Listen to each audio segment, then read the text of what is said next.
Today we are at the Foto Arsenal in Vienna. There is the exhibition about Henri Cartier-Bresson, the famous photographer. The exhibition spans the time of his first photographs over the years in Magnum and even after that. I can fully endorse this exhibition.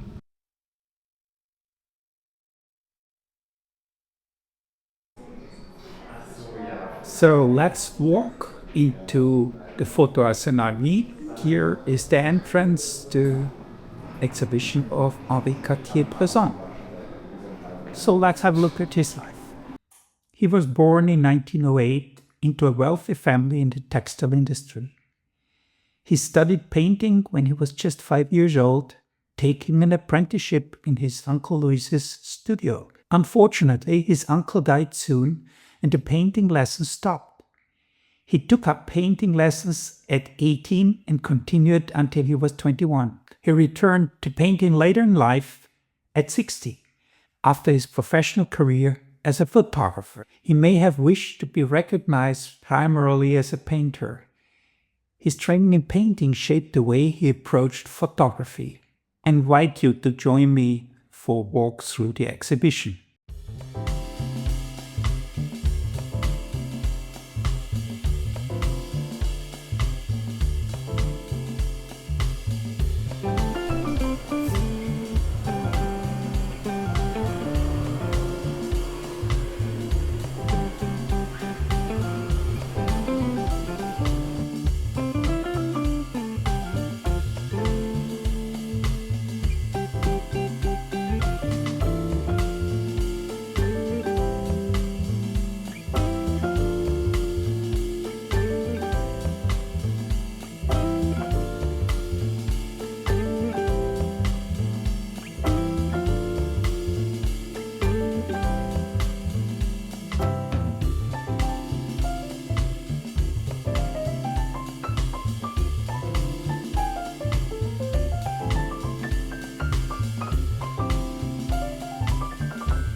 We are returning to the life and career of Henri Cartier-Bresson.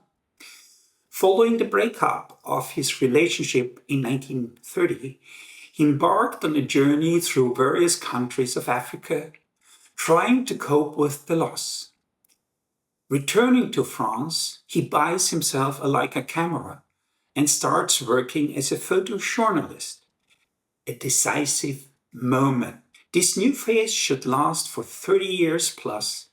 The only significant break was his 2.5 years in a German prisoner of war camp during the Second World War. In 1947, he became one of the co-founders of Magnum Photos and was its first president. He left in 1966 due to critical ideological differences. In addition to being highly successful with documentary photography in countries such as China, Cuba, the Soviet Union, and India, he portrayed heads of state as well as famous artists and writers. Let's reflect on his life and career with a broad stroke and then consider some insights and questions to ponder at the end. Which phases did his private adult life have? He had an intensive relationship with Caresse Crosby that lasted about 3 years. After that, he left France for almost 3 years, coping with the trauma and laying a foundation that was essential for his career and as a documentary photographer that followed. After that, he had 2 marriages that each lasted about 30 years, having a daughter with his second wife. Now more about his career. The pre-photography phase can be characterized as a process of learning from art and acquiring artistic skills, including learning English well, which was not standard at this time. The photography and film phase lasted about 30 years. Here, he became famous and built his legacy. This was followed by painting, post-photography, with a duration of about 30 years. It can be summarized that most of his career was linked to creative endeavors. Where did he draw his energy from? He drew his energy from creating visuals and telling stories.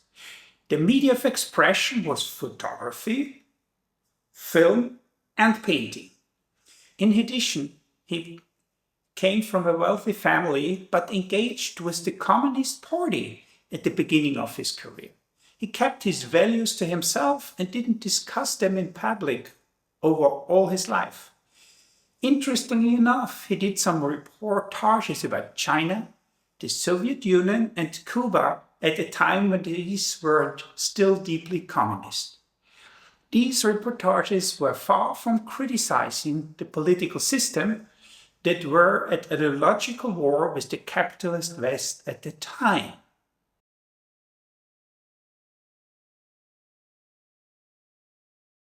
Can you see the phases in your career? Depending on your age, there might be one or more. What gives you energy and purpose in your life? Did you experience trauma in your life? This could include the breakup of a precious relationship or the death of a person valuable to you. And last, what did you do to heal from it? Consider writing down the answers and revisiting this in 3 to 6 months. This ends this visit to Henri Cartier-Bresson's life. Don't forget to like and subscribe to the channel. Take care. See you next time.